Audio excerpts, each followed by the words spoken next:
Assalamualaikum warahmatullahi wabarakatuh. Selamat pagi anak-anak kelas 5B. Kembali lagi bersama Bapak.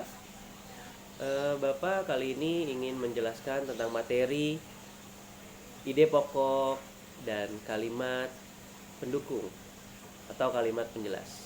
Ya. Pastinya kalian pernah mendengar di kelas 4 materi tentang ide pokok dan kalimat penjelas. Nah, mungkin di kelas 4 bisa namanya itu adalah gagasan utama, pokok pikiran, ya nak. Nah, di sini ide pokok. Apa itu ide pokok? Ide pokok adalah sebuah inti yang dibahas di dalam satu paragraf. Misal di cerita itu ada 5 paragraf, maka kita akan menemui 5 ide pokok.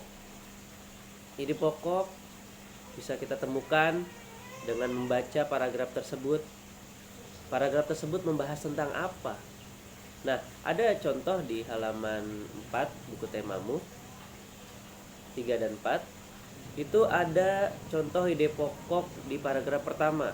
Nah, di paragraf pertama bunyinya, kalimat awalnya adalah salah satu ciri makhluk hidup adalah bergerak. Nah, berarti ide pokoknya apa, nak? Ide pokoknya adalah ciri makhluk hidup adalah bergerak. Nah, itu ide pokok yang kita temukan. Nah, ide pokok yang kita temukan di paragraf 1 itu berada di awal paragraf. Nah, kalau ada di awal paragraf, maka paragraf tersebut disebut paragraf deduktif. Cirinya, ide pokoknya ada di awal. Jika ide pokoknya ditemukan di akhir dari paragraf nih, di akhir, itu maka disebut paragraf induktif. Nah, yang ketiga, jika ditemukan ide pokok itu ada di tengah-tengah paragraf, maka itu disebut paragraf campuran. Oke, tadi sudah ide pokok. Tadi ide pokok adalah inti. Apa sih yang dibahas di paragraf tersebut? Ya, nak, intinya. Maka disebut ide. Ide berarti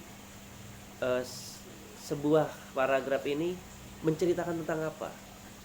Kemudian setelah itu adalah kalimat penjelas atau kalimat pendukung.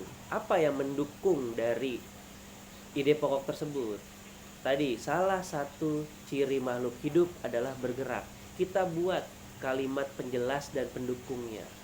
Seperti contohnya, manusia dan hewan adalah makhluk hidup yang dapat bergerak.